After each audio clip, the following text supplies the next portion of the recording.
Do you want to know how a mother of 3 children was left alone at Christmas? This is what happens when you give your all to your family, and they abandon you at the moment when you are most vulnerable. Samantha was the first to call and said that she was going on vacation in the mountains with her new boyfriend. Then Leo couldn't buy plane tickets. Of course, he likes to put everything off until the last minute. Carol's cat got sick. Come on.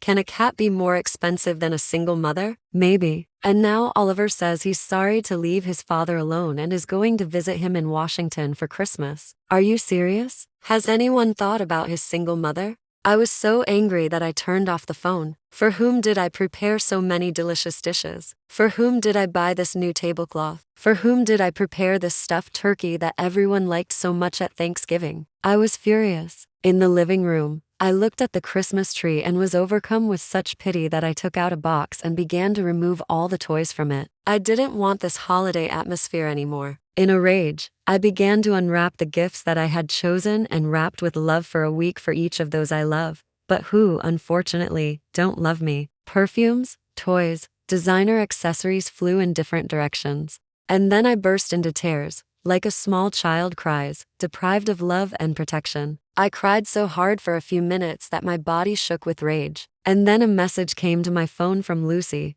Beautiful, what are you doing? Let's go to a restaurant. I booked a table for us. I'm so lonely. Lucy is my friend. One of her sons is conquering the Himalayas. The other is exploring Antarctica. She has been single for the last 2 years, but she doesn't let herself be sad. And I decided, why not? Who said that Christmas should only be celebrated at home? I did a light festive makeup and put on a new dress. I smiled at my reflection in the mirror. My intuition told me, Rose, you will be happy. My name is Rose Gaines. I'm 63 years old, and I live in Detroit in a little house that has survived more winters than certain relatives have survived responsibility. The house is a stubborn brick bungalow on the west side, one of those places with a porch that sags just a little like an old boxer's shoulder, but it still knows how to throw a punch. Inside, everything is warm. The furnace roars like a proud uncle. The kitchen smells like sage and butter. And the living room has a sofa that has heard every version of my laugh, joyful, sarcastic, exhausted. And the special laugh you do when you want to scream but you're trying to be civilized. That Christmas Eve, I was not civilized. I was a tornado in a velvet dress. When you raise kids alone, people imagine you as either a saint with soft hands or a martyr with hollow eyes. Nobody imagines the third option. A woman who knows how to stretch ground beef into 3 dinners, who can change a tire and a mood in under 10 minutes, and who still somehow gets surprised when the people she protected from life's sharp edges hand her the blade. I kept telling myself it was just timing, just travel plans, just bad luck and sick cats and mountain boyfriends. But the truth, oh honey, the truth was that I had trained them. I had trained them to believe that mom will understand meant mom will swallow it, and I swallowed plenty. Samantha was my oldest. The one with a laugh that could light a room and a habit of collecting men like souvenirs. Leo was my middle, sweet as pie until you asked him to commit to something, and then he turned into fog. Carol was my youngest, smart, prickly, always researching her feelings like they were a thesis. And Oliver complicated the math. People say mother of 3 like it's a neat little summary that fits on a holiday card. But families are never neat. Oliver wasn't mine by blood. He was my ex-husband's son from a before-me life, dropped into my world at 3 years old with a cowlick and big eyes and a heart that wanted somewhere to land. When his father left in the spectacularly selfish way that some men do, like they're fleeing a fire they started, I kept Oliver. I kept him because someone had to. I kept him because a child isn't luggage. So yes, I'm a mother of 3, and also 4, depending on what day you ask me and whether I'm feeling charitable. That night, after I'd thrown a designer scarf across the room like it was a surrender flag, I stared at the turkey I'd stuffed with my own hands, and I felt the most ridiculous urge. I wanted to put it in the driveway with a little sign that said, "For sale. One mother's love. Slightly used. No returns." Then Lucy texted. Lucy Callahan has the kind of energy that makes you want to drink water and confess secrets. Her hair is always perfect in a way that suggests she has a relationship with a stylist and maybe a witch. She's my age, but she walks like the world owes her money. Widowed to years, and instead of curling into grief, she started painting her nails bright colors and telling strangers the truth for sport. Her sons? Both gone. both chasing extremes like it's a family tradition. One in the Himalayas, one in Antarctica, and still she had the nerve to be lonely. That's what I love about Lucy. She doesn't pretend loneliness is shameful. She treats it like hunger. If you're hungry, you eat. If you're lonely, you go somewhere with lights and music and people who might surprise you. So I wiped my face, rinsed the mascara from under my eyes, and put on a dress I'd bought for a special occasion. I'd bought it in October, and when the cashier asked what I was celebrating, I'd said, my life, in a voice that implied I was trying to convince myself. The dress was deep green, like pine needles after rain, and it hugged me in a way that felt like approval. I put on lipstick red, because I wasn't dead, and earrings that had belonged to my mother, who had survived Detroit in the 70s with nothing but grit and a purse full of peppermint candies. I looked in the mirror and smiled at my reflection the way you smile at a friend you're proud of. My intuition, bless her dramatic heart, whispered, Rose, you will be happy. I didn't know then that my intuition was about to show off. Lucy picked me up in her car, a little silver SUV that always smelled faintly of expensive perfume and peppermint gum. The streets were dressed in December, white salt streaks on black pavement, Christmas lights flickering against bare trees, the city breathing cold air like it had secrets. You look like trouble, Lucy said when I slid into the passenger seat. I feel like arson, I replied. Good. Arson is festive. We drove downtown, past Campus Martius, where the big tree stood like a celebrity, glittering with the kind of confidence I used to have before I started measuring my worth by how many casseroles people ate. The restaurant Lucy chose was one of those cozy places with warm lighting and dark wood, where the napkins are folded like little origami promises. She'd booked us a table near the window. Outside,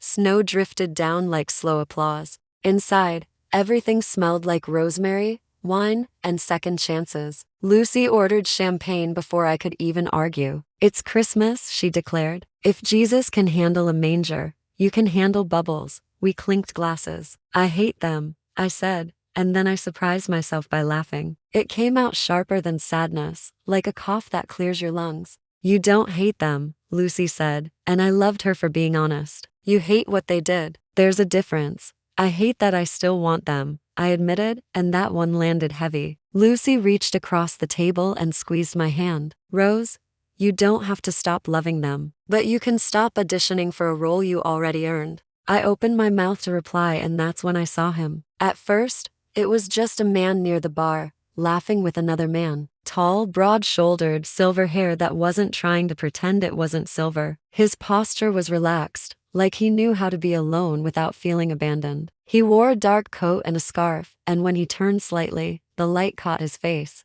Something in me pulled tight. It wasn't attraction, not yet. It was recognition, like a song you haven't heard in decades but you still know the chorus. He looked toward our table, and I swear my heart did the dumbest thing. It leaped like a teenager. His eyes met mine, and the air between us crackled, not dramatic Hollywood crackling, but the quiet kind, like static in winter when you touch someone and the shock surprises both of you. He stared. I stared. Lucy followed my gaze. Well, she murmured, Santa brought you a man.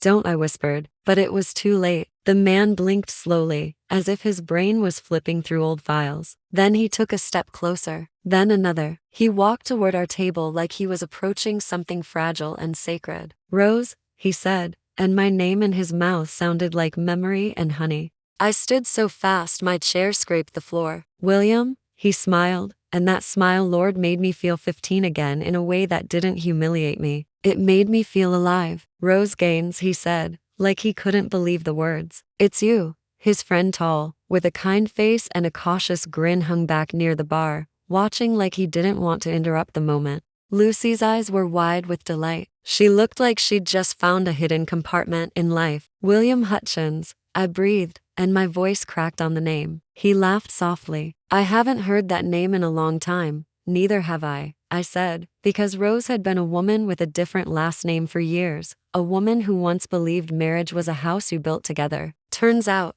some people use your bricks for their own doors. William reached out, not touching yet, just hovering like he was asking permission from time itself. May I? He asked, and my eyes stung. Yes. He hugged me. It was a simple hug, nothing scandalous, nothing young and reckless. It was the kind of hug you give someone when you've carried their absence without realizing you were carrying it. His arms were warm. His coat smelled like cold air and cedar. For a second, my cheek pressed against his shoulder, and the restaurant disappeared. It was just me, 63, and him, older now, and the ghost of 15 hovering nearby like a curious child. When he pulled back, his eyes were bright. You look. He shook his head as if he couldn't find the right word. Old? I offered dryly. He laughed. No, you look like you survived. I swallowed. Detroit will do that. He glanced at Lucy, polite. And you are? Lucy stood, extending her hand. Lucy, friend, witness to fate, also hungry. William's friend stepped forward then, smiling. I'm Sean, he said, offering his hand to Lucy with a gentle confidence. And I was just about to tell William we should sit down like normal people instead of staring at strangers. Not strangers, William corrected softly, and his gaze returned to mine. Not her. We rearranged chairs and made room like the universe was sliding pieces into place. Over appetizers, crisp bread, olive oil with pepper, something with melted cheese that made me want to weep with gratitude we filled in the years like quilt squares. I can't believe it's you, William kept saying, as if repetition might anchor reality. I can't believe it's you. I shot back. Last time I saw you, you had braces. He grinned. And you had a purple scrunchie you wore like it was a crown. I laughed, really laughed, and Lucy nudged me under the table like she was applauding. And then, because life loves to hit you where it matters, William's face grew quiet. I didn't say goodbye, he said, voice low. I blinked. What? He looked down at his hands, fingers clasped as if holding something fragile. When my father left, when he took me to Canada, I didn't say goodbye to you. I didn't say goodbye to anyone. I just vanished. My throat tightened. You disappeared. I know, he whispered, and I've hated myself for it ever since. The restaurant hummed around us, forks clinking, laughter, the soft music of someone singing about snow, but at our table, time folded. He told us about that year, the divorce like a storm, the court decision that split children like property, the sudden move across the border, the way his mother cried when she kissed him goodbye at the curb, how he'd wanted to run back to school, to find me, to give me some explanation, anything but his father had been a man who used rules like chains. He said if I contacted anyone, I'd make things harder for my mother, William said. I was 15. I believed him. I believed everything adults told me. I thought leaving quietly was helping. I stared at him, and my eyes burned. I thought you didn't care. His head snapped up. Rose, I cared so much it scared me. That sentence landed in my chest like a match. I used to sit in math class and watch you, he admitted, and his smile was shy, surprisingly boyish. You'd tap your pencil when you were thinking, and you'd tuck your hair behind your ear like you were bracing yourself for the world. Lucy made a sound, half sigh, half squeal. Sean chuckled, leaning back. Well, he said, raising his glass, this is already better than my Christmases have been. You're widowed? Lucy asked gently, because Lucy is bold but never cruel. Sean nodded, eyes softening. 3 years, cancer, fast, too fast. Lucy's face shifted, compassion, empathy, something like recognition. 2 years, she said quietly, heart attack. He was making coffee and then, he wasn't. They stared at each other for a moment, a silent exchange of grief that didn't need explanation. Then Lucy lifted her chin. Well, she said briskly, wiping sadness away with a flick of humor. Our husbands had terrible timing, but we're still here. Sean smiled. Yes, ma'am. We ate, we talked, we laughed. At one point, William told a story about trying to impress a girl at 15 by pretending he knew how to skate, and he fell so hard he knocked the wind out of himself and the girl's father had to drag him off the ice like a wounded deer. I laughed so hard I cried, and Lucy clapped like it was theater. At another point, I excused myself to the restroom, stared at my own face in the mirror, and whispered, what is happening? Like I needed to make sure I wasn't dreaming. When we left the restaurant, the snow was thicker, the city lights blurred into halos. William stood on the sidewalk, hands in his coat pockets, looking at me like he'd found something he thought was lost forever. I'm glad you came tonight, he said. I almost didn't, I admitted. His eyes flicked to mine. Why? I thought about the turkey sitting in my kitchen, the gifts torn open, the ornaments in a box like a funeral. I thought about the ache of being dismissed, because I felt unwanted, I said simply. William's expression tightened. You were never unwanted, he said, and his voice made it sound like a fact, not comfort. Lucy and Sean had drifted a few feet away, talking about travel and survival and how neither of them could handle modern dating apps without needing a nap. They looked like two people who'd been lonely for too long and were finally allowed to be amused again.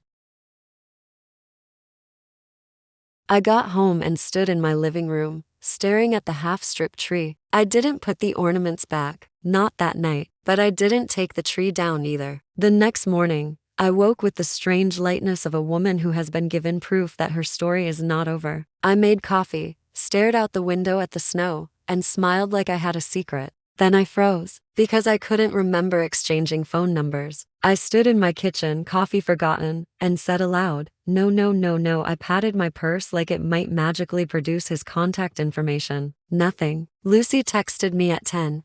"You alive?" Because last night was a Hallmark movie with better wine. I called her immediately. "Lucy," I said, "tell me you got his number." There was a pause. Then Lucy inhaled sharply. "Oh my God, you didn't. I thought you did." "Lucy, I was busy," she protested. Sean was telling me about Antarctica and I was imagining myself in a fur coat looking mysterious. "Lucy," I groaned, "we're 63 and 60-something. We can't rely on fate to do paperwork." She laughed, but her laughter had panic in it. Okay, she said. "We'll fix it. We'll go back." So I went back. That day, and the next, and the next. Not like a desperate teenager stalking a locker, no. Like a woman casually in the area, who just happens to love downtown Detroit in winter, who just happens to need a restaurant she's never cared about before. I walked by with my coat buttoned to my chin, pretending I was admiring the window display. I went inside once, ordered tea, sat near the bar like I belonged there. The bartender smiled at me like he thought I was waiting for someone. I smiled back like I was waiting for destiny. I didn't see William. Lucy went twice with me, but after that she said, "Honey, I can't keep haunting a restaurant like a ghost with a purpose." Sean invited me to a jazz thing. "I have to live, go live," I told her, because I love Lucy and because I didn't want my loneliness to become her responsibility. So I did it alone. A week passed, then another. I'd go on my errands and accidentally drift downtown. I'd stand outside that restaurant, watch people come and go, feel foolish and hopeful in equal measure. Meanwhile, William, unbeknownst to me, was doing the same thing. Later, he would tell me he drove by in the evenings, looking for my green dress like it was a lighthouse. But he always came when I'd already left. I came when he'd already given up for the day. We were two people circling the same miracle, missing by minutes. By the end of January, I had talked myself into believing it was meant to be just one night, a Christmas gift, a reminder that I could still feel, and maybe that was enough. But my heart, stubborn like Detroit, didn't accept enough. Then February arrived with its sharp cold and its strange insistence on love. I went to the movies alone because I refused to sit in my house feeling sorry for myself. It was a Tuesday afternoon showing, half-empty theater, the kind of time when you can sit with a bucket of popcorn and pretend you're not craving company. I was in line at the concession stand, arguing with myself about whether I deserved M&Ms, when I heard a voice behind me. "Rose?" I turned, and there he was. William looked stunned, like the universe had finally stopped teasing him. Then he smiled so wide it made my knees wobble. "William," I breathed, and I didn't care that I sounded like a woman in a romance novel. He stepped forward and hugged me right there in the sticky carpeted lobby, like he didn't care who saw. His arms wrapped around me with certainty, and he leaned down so close his mouth brushed my ear. "I won't give you to anyone else," he whispered. It was possessive in the most tender way, like a promise rather than a claim. It made my eyes sting and my hands grip his coat like I was anchoring myself to something real. When he pulled back, he looked almost angry. "Why didn't you leave a number?" he demanded, smiling like he couldn't decide whether to laugh or scold. "Why didn't you?" I shot back. He blinked. "I thought you had mine," I sighed. "We're adorable idiots," he laughed, and for a second I saw the boy he'd been and the man he was, layered together like a double exposure. We bought tickets. We sat in the dark. I don't remember the movie at all. I remember his hand finding mine on the armrest. I remember the warmth of his thumb rubbing my knuckles like he was memorizing me. I remember the quiet in my chest that felt like relief. After, we went for coffee, some little place with cracked leather booths and a waitress who called me sweetheart like she meant it. We talked for hours. About life, about grief, about the strange guilt of being happy after being hurt. William told me his wife, Marlene, had died 5 years ago. Car accident, he said, eyes distant. One moment she was singing to the radio. The next, I was alone. I'm sorry, I whispered. He nodded. I loved her. I did. But it was a different love than. He paused, and his eyes met mine. Then what I felt when I saw you at Christmas. The honesty of that made me inhale sharply. I don't want to be a replacement, I said quietly. You're not, he said immediately. You're the chapter I never got to read. And just like that, at 63, I felt like I was opening a book I'd thought was closed. We started seeing each other, slowly, carefully. Not because we weren't hungry for it,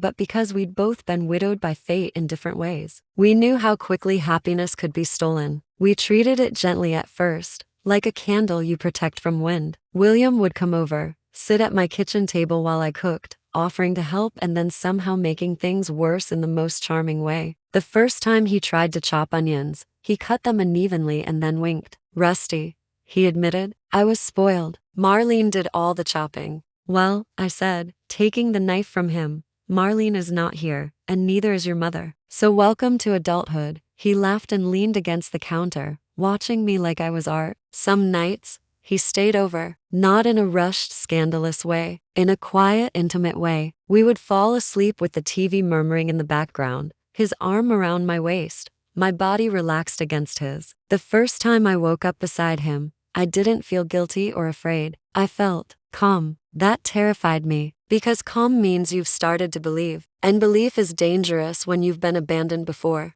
My children, of course, sensed the shift like sharks sense blood. It started with Leo calling more often. Hey mom, he'd say, voice cheerful in a way that made me suspicious. Just checking in. Samantha sent me pictures of mountains with captions like miss you, and I wondered if she'd miss me enough to pick up a phone without needing something. Carol texted long paragraphs about her cat's recovery and then casually asked, so what did you do for Christmas? I didn't answer immediately. I'd learned something about timing lately. You don't have to respond just because someone knocks. Oliver showed up first. He came in early February, a week before my birthday, carrying a bakery box and guilt on his shoulders. He's tall like his father, but he has my softness around the eyes because I raised him, and you can't live in a woman's love for 17 years without wearing some of it on your face. Hey, Rosie, he said, using the name only he uses, because when he was little he couldn't pronounce mom without crying, so Rosie became our compromise. He held out the bakery box. Peace offering.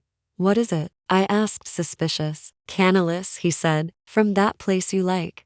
I narrowed my eyes. Oliver, did you abandon me on Christmas and come here with fried pastry like it's a bandage? He winced. Okay, when you say it like that, it sounds bad. It was bad, I said, but I let him in because I'm not made of stone. I'm made of scars and stubbornness. He sat at my table, hands clasped, eyes flicking around my kitchen like he was searching for evidence that I'd fallen apart. There was no evidence. I'd cleaned up the mess. I'd frozen the turkey. I'd donated some of the gifts to a women's shelter because spite is one thing, but wasting is another. I'm sorry, Oliver said finally. About Christmas.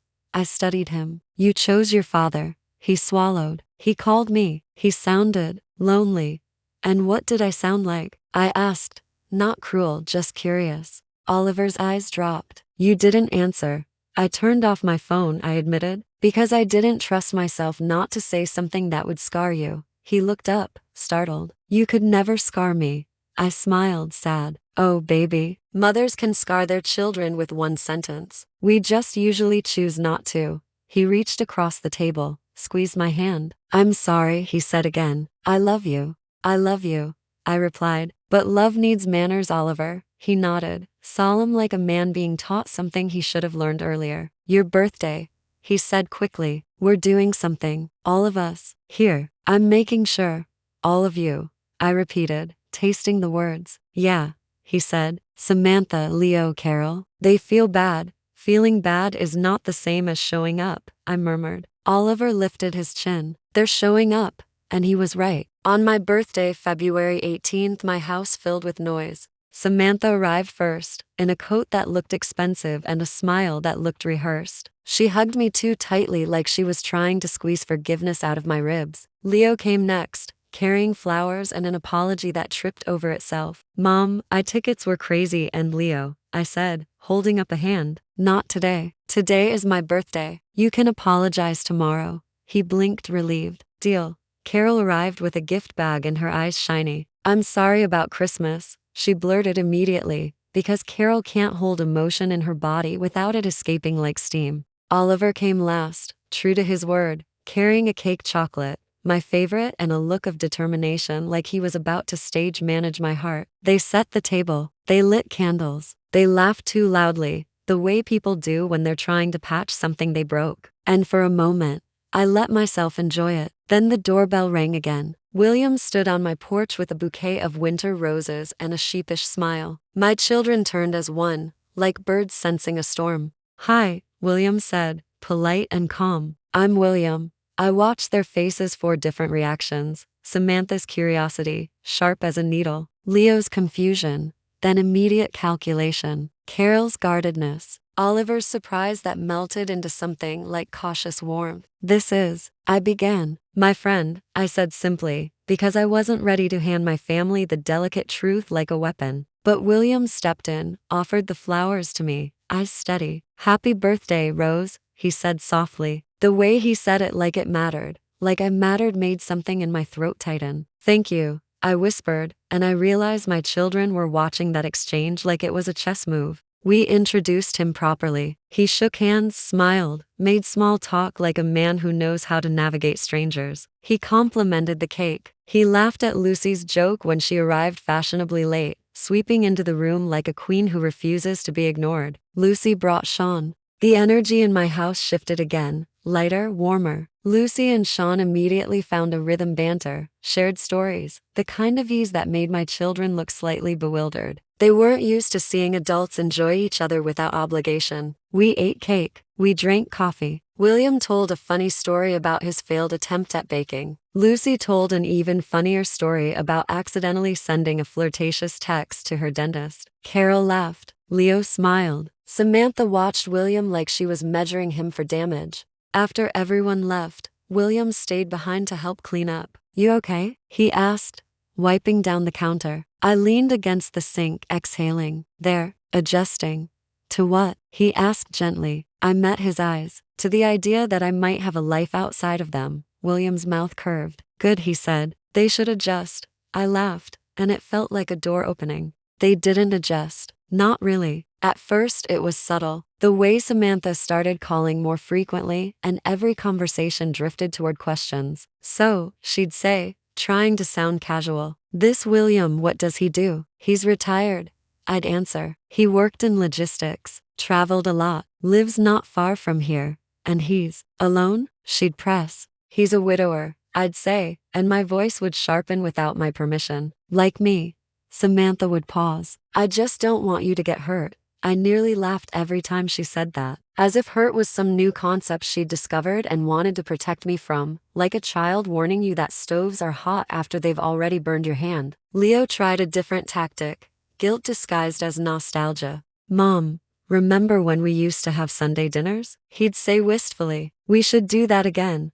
"We can," I'd say. "You can come over." "Yeah," he'd reply, and then his voice would turn careful. "Just not when William's there." Carol would send articles, actual articles, about romance scams, about widowers who move fast, about older women losing their savings to charming men. I stared at my phone after the third one and muttered, "Carol, if paranoia burned calories, you'd be an athlete." Oliver, though Oliver watched quietly. He asked William questions when they saw each other, not suspicious, but curious. He asked about Canada, about grief, about life. William answered honestly, never pushing, never performing. Oliver didn't fall in love with him. This isn't a fairy tale where everyone holds hands and sings, but he respected him. My other children didn't respect him, because respect is difficult when you see someone as competition. And that's what William became in their eyes. A man who was getting my laughter, my attention, my softness. A man who made me stop orbiting my children like they were the sun. One night in late February,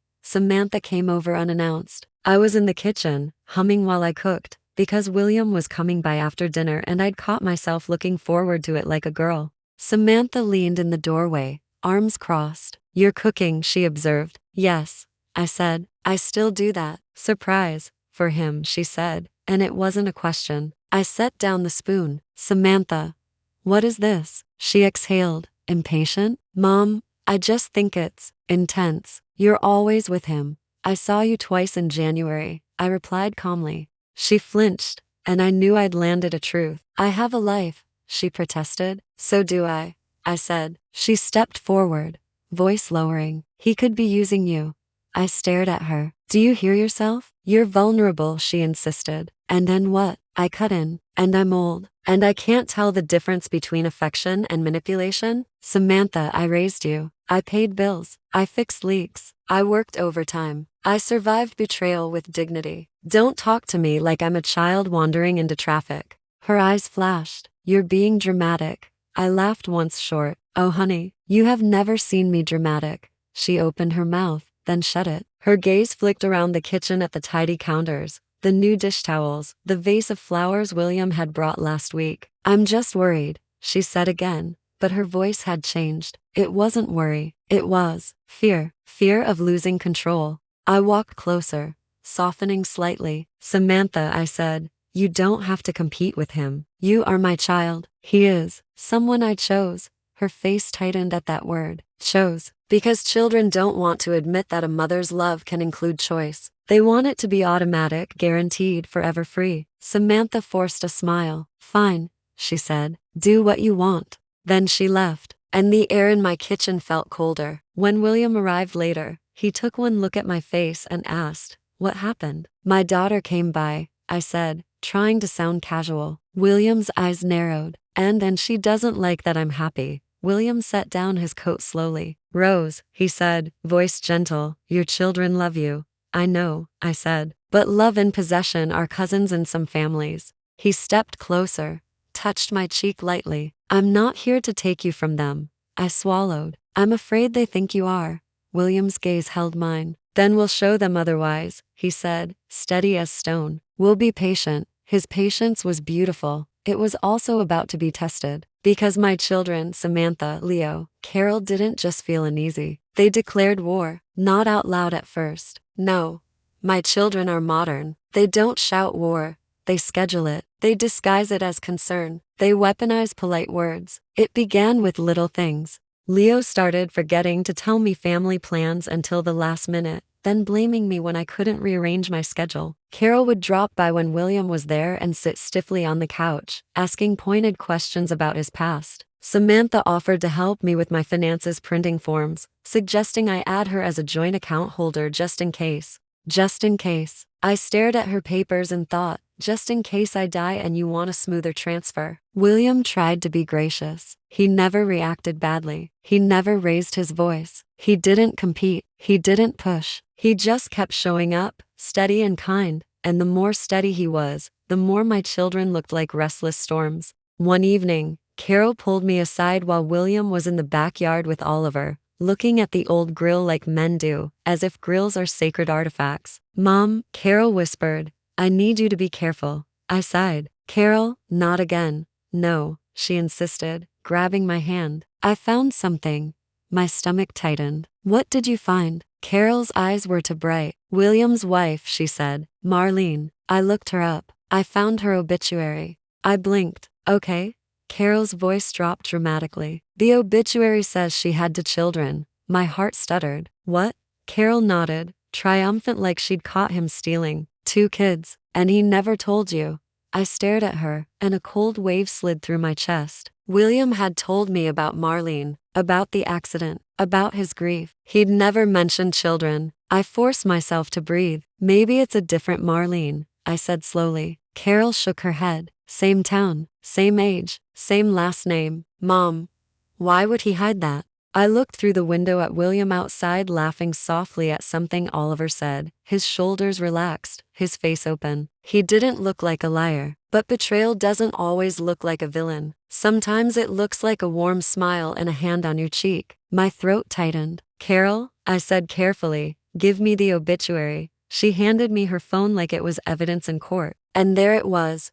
Marlene Hutchins, beloved wife, taken too soon, survived by husband William and children. Two names I didn't recognize. I felt the room tilt slightly. Carol squeezed my hand. Mom, she whispered. Please. Outside, William turned and caught my eye through the glass. He smiled at me, simple, warm, trusting. And I smiled back, because I refused to let my fear turn into a performance. But inside, something had shifted. Because whether Carol meant to protect me or control me, she had just placed a seed of doubt in my chest. And that seed, if watered by suspicion, could ruin everything. I slid Carol's phone back into her hand, my voice calm. Thank you, I said. Carol exhaled, relieved. So you'll all talk to him, I said, and I meant it. But not the way Carol wanted. Because I wasn't going to let my children run my heart like a committee. Still, as I walked toward the back door, my pulse loud in my ears, I couldn't help thinking of 15-year-old Rose waiting by a locker that stayed empty. I couldn't help thinking of William disappearing once before. And the worst part was how quickly my mind asked the question I didn't want to ask.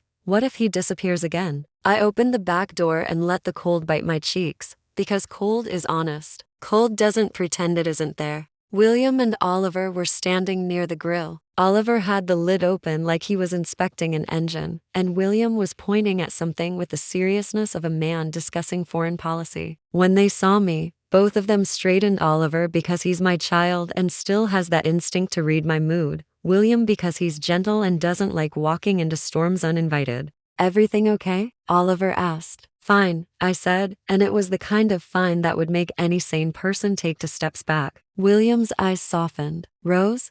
I forced a smile. Oliver, can you help Lucy carry the dessert plates? She's in the kitchen pretending she doesn't need help. Oliver looked between me and William. He didn't ask questions. He just nodded. Yeah, sure. He disappeared inside, leaving William and me alone under the porch light, snow drifting in slow spirals like someone shaking a globe. William took a step closer, careful. What happened? I held his gaze. Did you and Marlene have children? The question landed between us like a dropped glass. For half a second, he didn't move. Then his shoulders sank, not in guilt exactly, more like exhaustion. Like a man who has carried a locked box for too long and just heard the key turn. Yes, he said quietly. 2. My throat tightened. Why didn't you tell me? He exhaled through his nose, eyes closing briefly. Because it's complicated. That's not an answer, I said, sharper than I meant to. He flinched just a tiny movement, but I saw it. You're right, he said. It's not.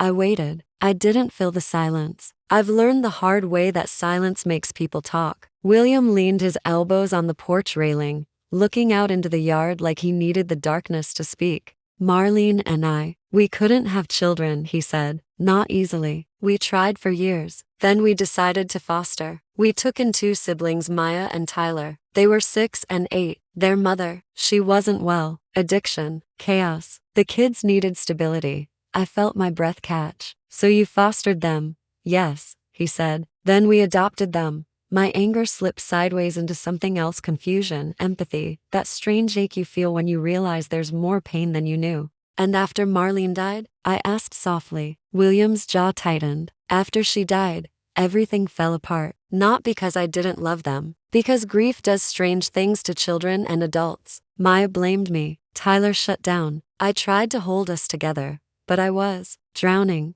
He swallowed, and for the first time since I'd met him again, his eyes looked haunted. Maya was 16. Tyler was 14. They had relatives, Marlene's sister, who offered to take them. The court agreed it was best. They didn't want to stay with me, Rose. They said the house felt like a cemetery. They said I felt like a ghost. He looked at me then, raw honesty in his face. I signed papers that felt like tearing my own skin. I visit them. I send money. I show up when they let me. But I'm not their father in the way you think. They loved Marlene. I was the man who came with her. My eyes stung. Why didn't you tell me? William's voice broke just a little. Because I was afraid you'd look at me like your kids look at me. I stiffened. How do my kids look at you? Like I'm a threat, he said quietly. Like I'm going to take you away. And I thought, if you knew I'd already lost children, once lost them while they were still alive, you'd think I was defective. You'd think I leave. I stared at him, my heart squeezing. William, I whispered, I'm not afraid you're defective. I'm afraid you're practiced.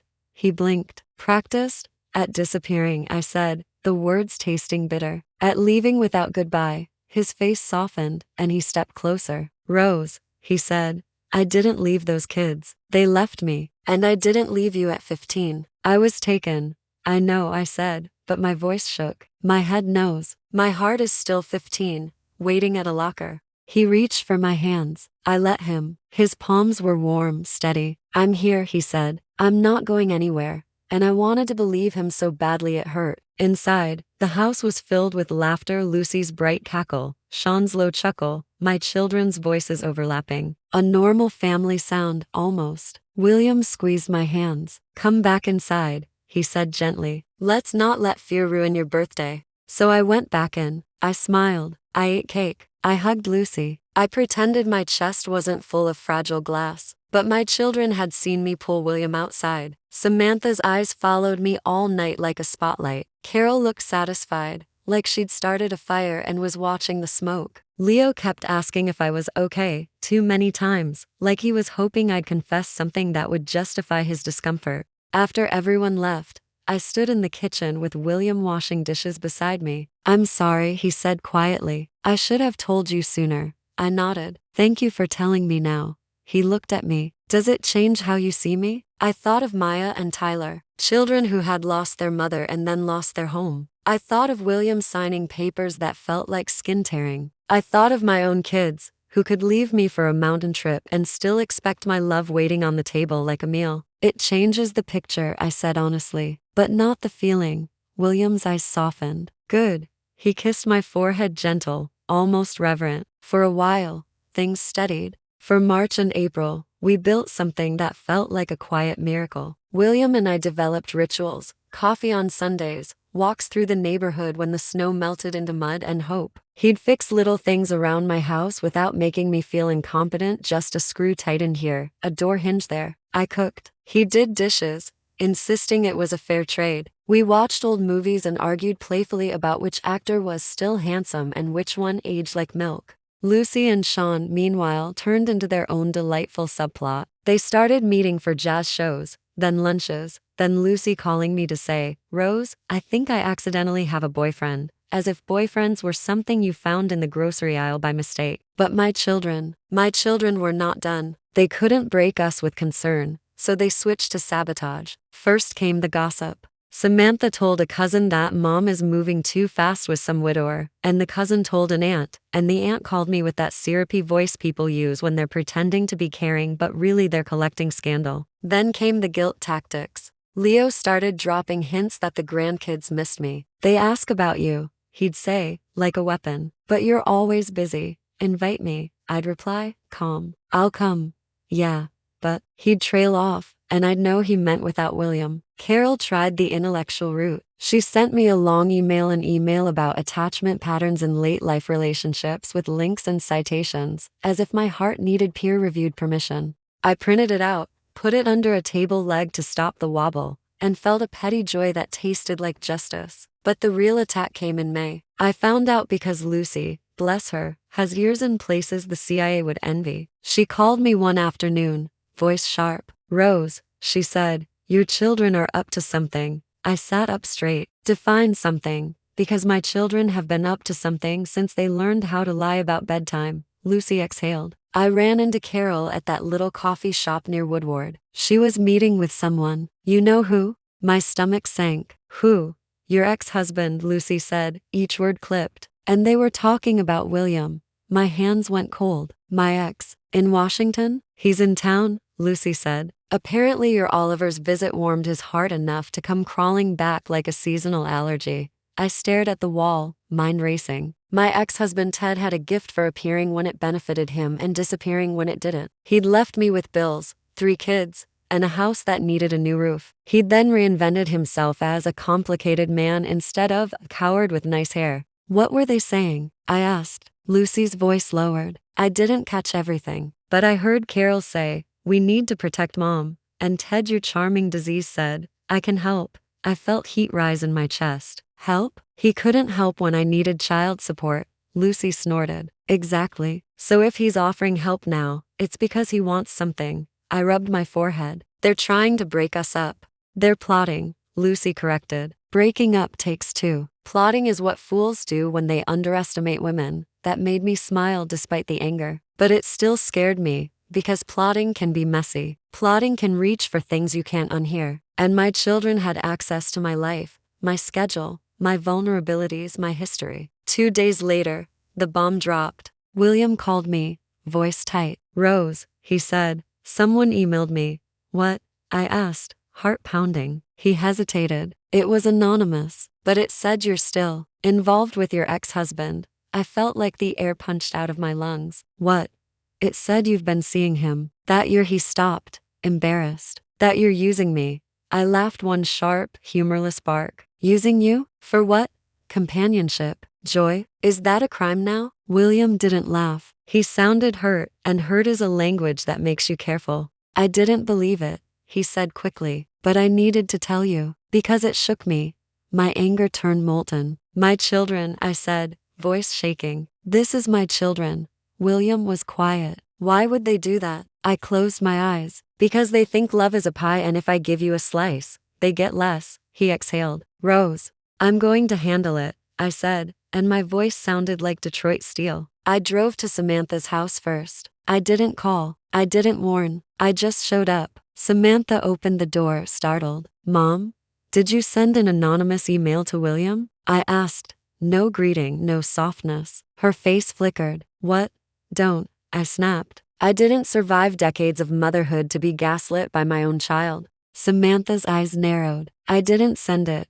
I stared at her, assessing. She was a liar, but she was also dramatic. If she'd done it, she would have defended it, justified it, made it a moral crusade. So maybe not her. I went to Leo next. He answered the door with a guilty smile. That told me everything. "Mom," he began. "Did you email William?" I asked. Leo blinked rapidly. "What? No." I stepped closer, lowering my voice. "Leo, I will forgive many things, but I will not forgive you poisoning my happiness because you don't like sharing me." His shoulders slumped. He looked like a boy caught stealing. I didn't think he'd take it seriously.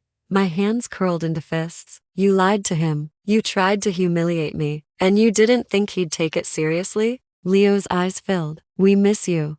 I laughed, bitter. "You miss the version of me that was always available. You don't miss me. If you missed me, you would have come at Christmas." He flinched. "Who else was involved?" I demanded. Leo hesitated. "Leo," I warned. He swallowed. "Carol," he admitted. She wrote it. I forwarded it." My vision blurred with fury. "Of course she did." I drove to Carol's apartment like a woman heading to court. Carol opened the door, face guarded. "Mom, explain yourself," I said. She lifted her chin. "I was protecting you." "No," I said, voice deadly calm. "You were controlling me." Carol's eyes flashed. "He could leave you. So can you." I snapped. Her mouth opened, then shut. I stepped inside without being invited. "Listen to me," I said, pointing a finger. The same finger that had pointed at spelling words, homework, curfews, and now betrayal. "You do not get to sabotage my life because you are uncomfortable with my joy. You don't get to rewrite me into a fragile old woman who needs a committee." Carol's jaw trembled. "You're being unfair." "I'm being honest," I said. "Unfair is leaving your mother alone on Christmas and then trying to steal her second chance because you're jealous." Carol's eyes filled with tears. "We're not jealous." "Yes, you are," I said, "because you're used to me belonging to you. But I am not property. I am a person." Her tears spilled. "I didn't mean to hurt you." "And yet you did," I said. "So here's what's going to happen. You are going to apologize to William. All of you. If you want a place in my life, you will act like adults." Carol wiped her cheeks, furious and ashamed. "What if he leaves anyway?" I leaned closer, voice softening into something sharp with love. "Then I will survive," I said. "And you will watch me survive. But you will not be the reason." I left her standing in her doorway, tears streaking, realizing her mother had boundaries now. When I got home, William was waiting on my porch, hands in pockets, looking worried. I walked up the steps and stopped in front of him. "They did it," I said. "Leo and Carol. Samantha may be guilty in other ways, but not this." William's face hardened, rare for him. "Rose, I'm sorry." I reached for his hands. "I'm not," I said. "Not anymore." His brows furrowed. "I spent years apologizing for being human," I said. "For needing love. For wanting to be seen. I'm done. If they want me, they'll come with clean hands. William's eyes softened. I believe you, he said. I swallowed. I need to know something, I whispered. When things get hard, will you disappear? He didn't flinch. He didn't look away. He stepped closer, his forehead resting briefly against mine. No, he said simply. Not unless you ask me to. I inhaled, shaking. Good. And for a while again we found normal. My kids apologized awkwardly. Leo stammered through it like a man swallowing his pride. Carol tried to sound clinical even while saying sorry, as if sincerity embarrassed her. Samantha watched, arms crossed, then finally said, I'm sorry, Mom, in a tone that wasn't fully warm, but it was something. William accepted their apologies with grace that made me love him more. By early summer, the air felt clearer. I started actually dreaming about the future. Not just next week, but next year. William and I talked about it in little ways, where we might travel, how he could paint the spare room, how Lucy would insist on planning any party we ever had because she treats celebration like a profession. One evening in August, we sat on my back porch with iced tea, the cicadas loud, the sun lowering like a curtain. William took my hand and said, Rose, I want to ask you something. My heart thumped. He reached into his pocket, and then he froze. His face changed paled, eyes flicking toward the driveway. I turned to see what he saw. A car was parked at the curb. An unfamiliar car. A woman stepped out. She was in her 40s, dark hair pulled back, posture stiff. Behind her, a young man maybe 20 got out, hands shoved in his pockets, face closed like a locked door. William's breath caught. Rose, he whispered, voice shaking. That's Maya. My stomach tightened. Your daughter. He nodded, eyes wide like he was seeing a ghost. And Tyler. They walked up my path slowly, as if uncertain they were welcome. I stood, heart racing. William rose beside me, his hand gripping mine like a lifeline. Maya stopped at the bottom step and stared at William. Her eyes were sharp, angry, and scared all at once, the look of a child who has grown up without permission. Dad, she said, and the word sounded like a challenge. William's face crumpled. Maya. Tyler stayed back, jaw clenched, eyes on the ground. Maya's gaze flicked to me. Who are you? I opened my mouth, but William spoke first. This is Rose, he said, voice gentle. She's important to me. Maya's lips curled. Of course she is. I felt the tension snap in the air like a wire. And just like that, I understood. William's past wasn't finished. It had simply been waiting for a moment to collide with our present. Maya stepped closer, eyes blazing. We need to talk, she said to William. Now.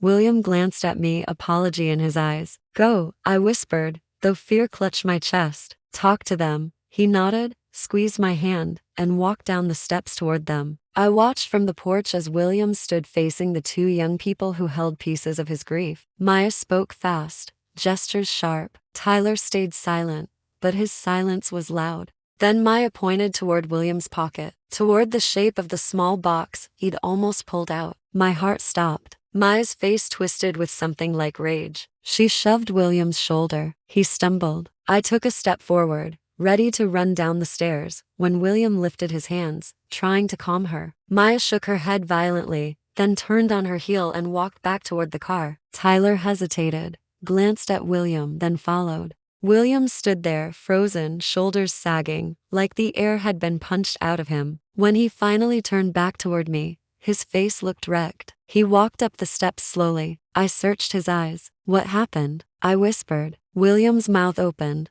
but no words came out. His throat bobbed. Then he said, voice broken, I can't. My chest tightened. Can't what? I can't do this to you, he whispered. William, he shook his head, eyes shining. Rose, you deserve someone without this wreckage. I stepped closer, grabbing his hands. I didn't ask for perfect, I said. I asked for you.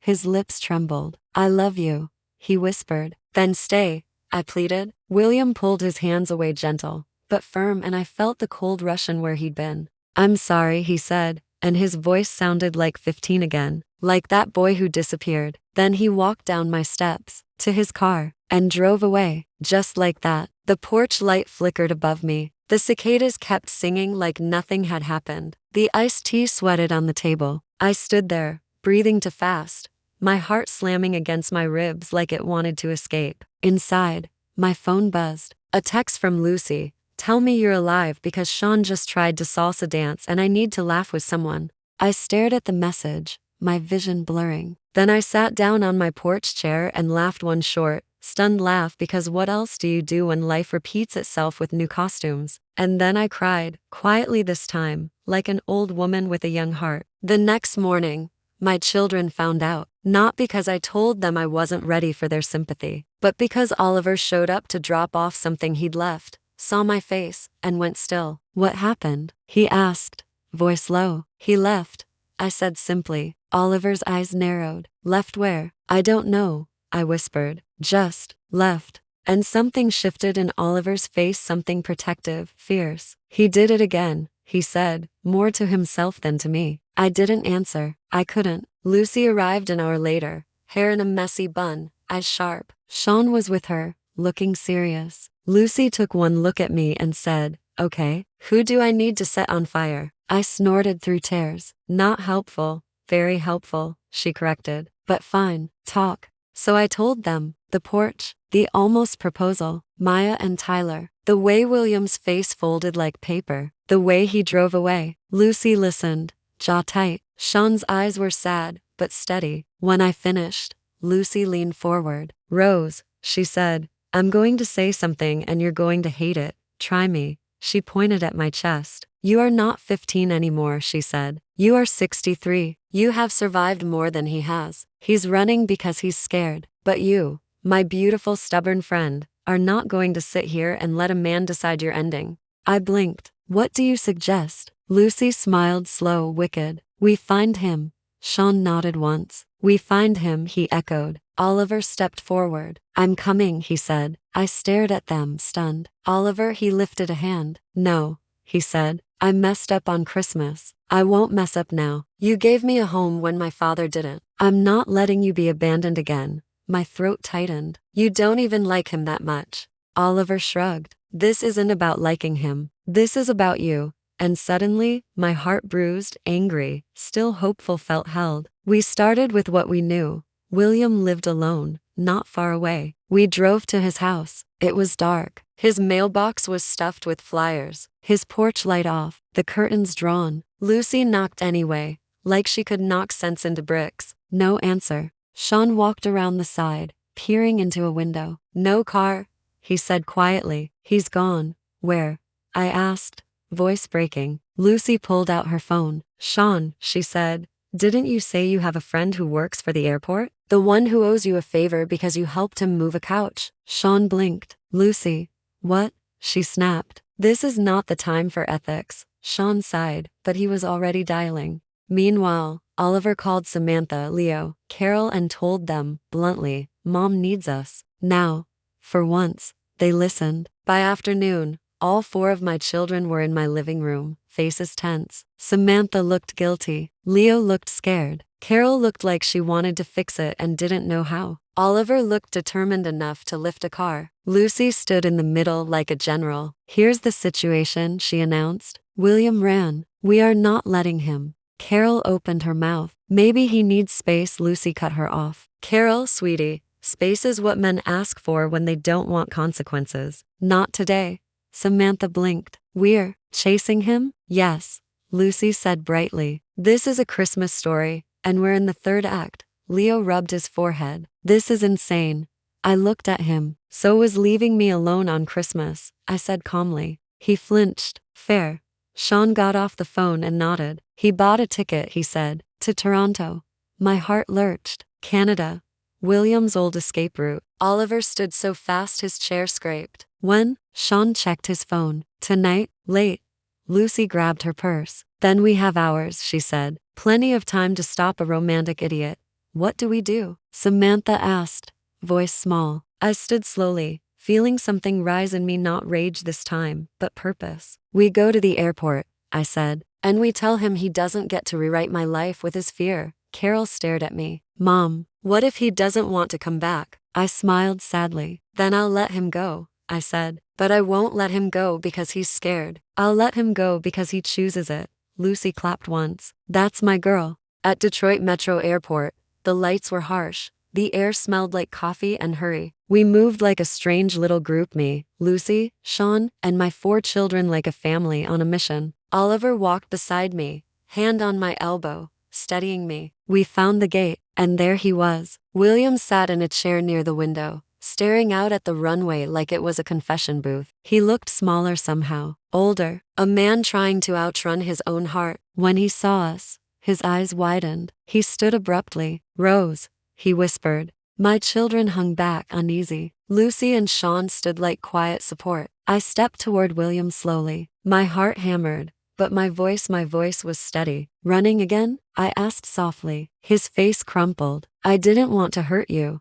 "You already did," I said, not cruel, just honest. "But you know what hurts more? Being treated like I'm too fragile to decide my own life." William swallowed, eyes shining. "Maya, she hates me. Tyler won't even look at me. They showed up because Maya found out about you, about me proposing. She said if I married again, she'd never speak to me. She said I replaced her mother." I nodded, heart aching. "She's scared. She's furious," he whispered. And I panicked. I thought, if I leave, no one loses. I thought I could spare you the mess. I stepped closer until we were inches apart. "William," I said, voice shaking now, "I have lived through a man leaving. I know what it costs. Do not tell yourself you're sparing me. You're repeating your trauma and calling it kindness." His eyes squeezed shut. A tear slipped down his cheek. Behind me, Oliver stepped forward. "Sir," he said, voice firm, "I'm the kid she kept when my own father didn't. Don't you dare abandon her."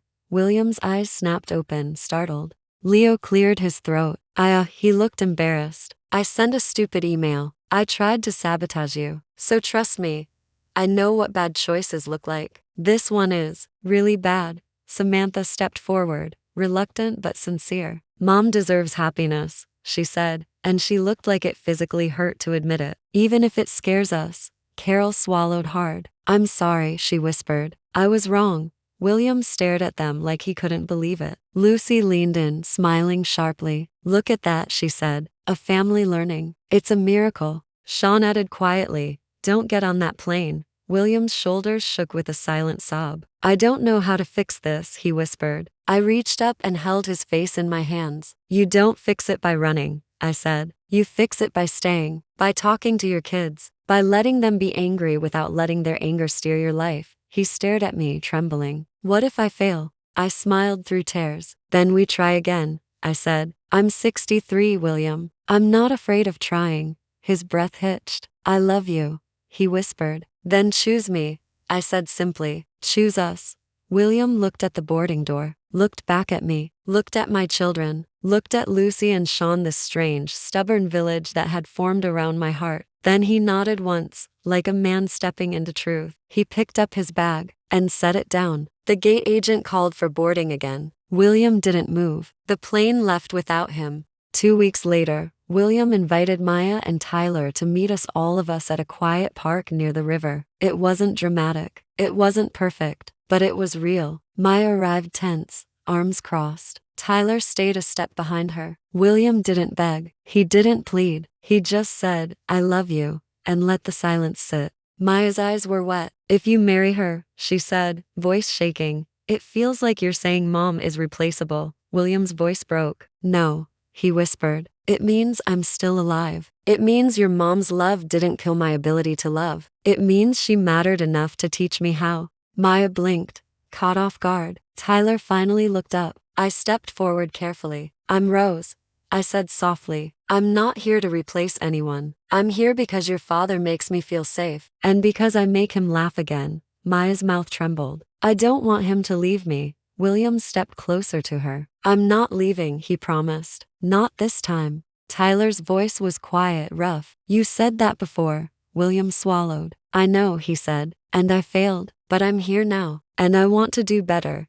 It wasn't a magical forgiveness scene. There were tears. There was awkwardness. There was anger that didn't vanish instantly. But there was something else too. A thin thread of hope, newly spun. Hope doesn't arrive as a parade. Sometimes it arrives as one boy lifting his eyes. In October, William proposed. Not in a restaurant. Not with strangers watching. He proposed in my backyard, under the maple tree whose leaves turned bright red like a signal flare. Lucy had insisted on stringing fairy lights, claiming it was non-negotiable. Sean pretended to complain while secretly loving every second. My children stood at the edge of the yard, holding mugs of cider. Maya and Tyler were there too, still cautious, but present. That alone felt like a miracle. William took my hands, looked at me with steady eyes, and opened a small velvet box. "Rose," he said, voice shaking, "I was 15 when I lost you the first time. I've spent a lifetime regretting what I didn't say. I don't want any more regret." He paused, swallowing hard. "Marry me." I laughed and cried at the same time, because apparently my body thinks joy should always be dramatic. "Yes," I whispered, and the backyard erupted, Lucy squealing, Sean laughing, Oliver smiling like his heart could finally rest. William slid the ring onto my finger. It was simple, elegant, and warm against my skin. Then he leaned in and whispered, so only I could hear, "I'm staying."